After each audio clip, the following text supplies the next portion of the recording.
The gravel crunched under the weight of Jordan Hale's Chevy Silverado as he pulled into the driveway of their 2-acre property on the outskirts of Buckhorn Ridge.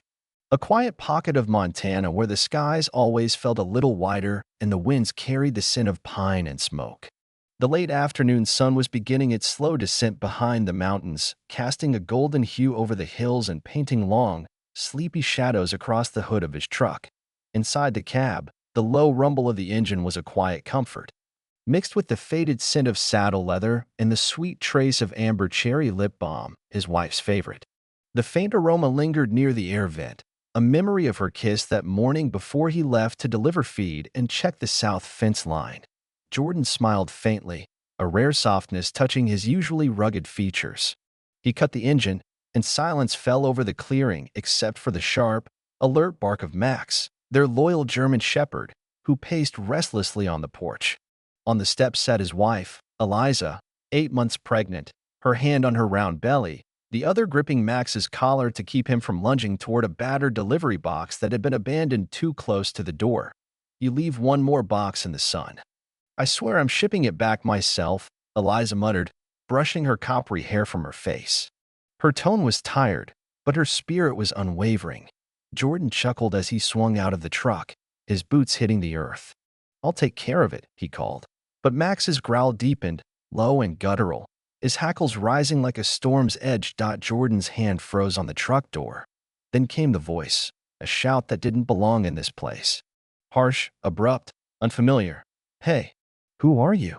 Jordan turned toward the road just as a battered gray sedan skidded to a halt at the edge of their gravel path.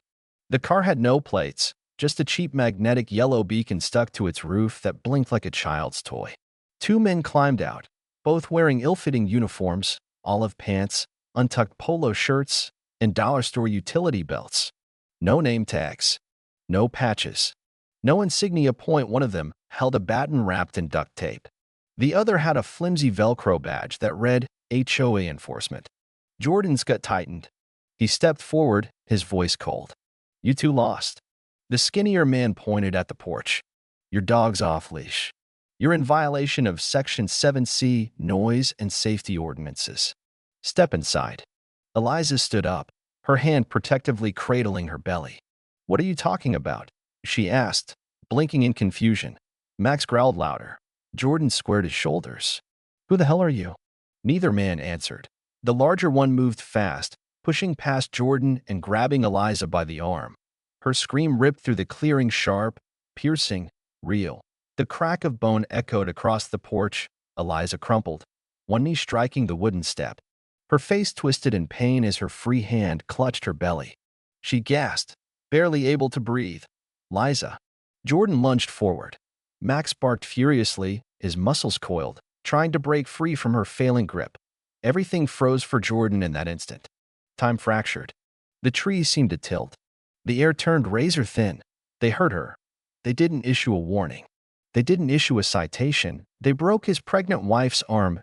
Jordan's hand reached instinctively for his back pocket where his phone sat. He pulled it out to snap a picture. To document.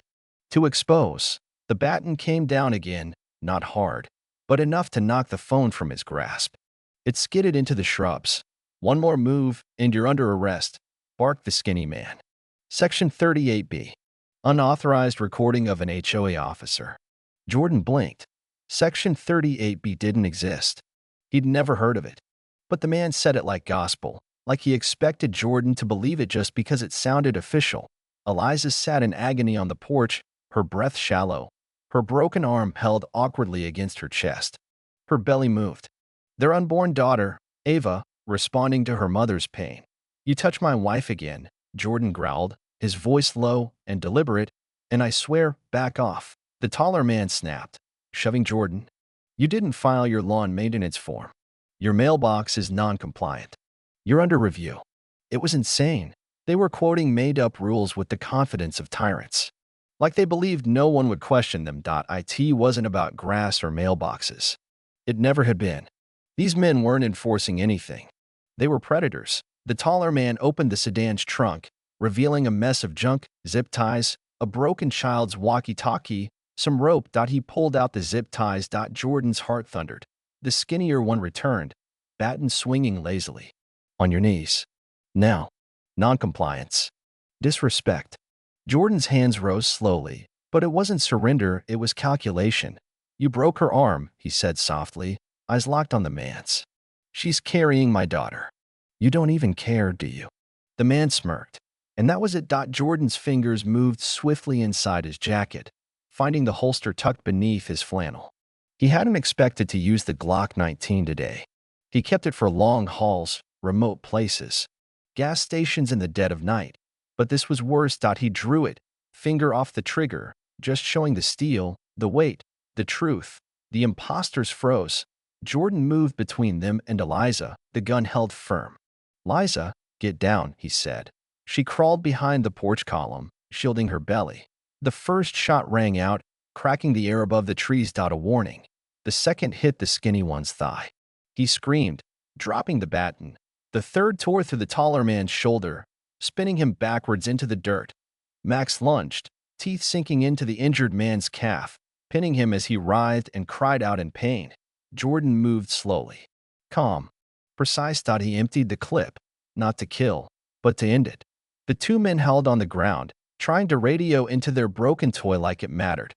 Code 97 Alpha. One screamed. No1 came. Jordan stood tall, the sun at his back. Shadow long and wide. My wife is pregnant, he said, voice like stone. You'll never touch her. Or anyone else. Eliza was lying on her side, breathing heavily, clutching her belly and her broken arm. Her shirt was torn, blood seeping from her elbow. Her eyes locked with Jordan's. Fierce. Proud. He knelt beside her, cradling her gently. I got you, baby. I got you. Sirens began to wail in the distance, growing closer. Max barked at the fence as the first police vehicle roared up. Real officers this time.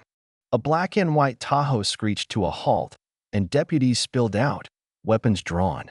Drop the weapon, one shouted. Jordan set the Glock down on the gravel, hands raised. They're not real. They assaulted my wife. Look at her arm. Look at her. One officer rushed to Eliza. Another cuffed Jordan. Standard. Just protocol. She's pregnant, Jordan shouted. They broke her arm. The officer examining Eliza spoke into his radio. Confirm injury. Fracture. She's stable, but she's hurt bad. Then came the confirmation over dispatch. Those two men, wanted out of Douglas County. Impersonation, assault, extortion. The cuffs came off Jordan's wrists. I'm sorry, Mr. Hale, the officer said quietly. You did the right thing. 3 weeks later, Jordan sat in a courtroom, his broad frame squeezed into a gray blazer. His hands were clasped tightly in his lap. He wasn't on trial. He was the witness. The imposters sat shackled at the defense table, looking nothing like the swaggering monsters they'd been. Doorbell footage showed the whole thing, the assault, the threats, the fake code words. Eliza's medical records were irrefutable. The prosecutor didn't need theatrics. He presented the facts: impersonation of authority, felony assault, trespassing, attempted unlawful detainment. The defense tried to claim they were confused volunteers, part of a neighborhood watch. It didn't hold. Guilty on all counts. The judge declared. Eliza sat beside Jordan, her casted arm cradling her belly. Their daughter would be born any day now. Justice had been served, not as revenge, but as a boundary drawn in blood and law. 2 months later, Ava Grace Hale came into the world during a snowstorm. The house was quiet, fire glowing in the hearth. Max curled near the cradle. Jordan held Ava in his arms, her cheeks pink and warm, her tiny fingers curling instinctively.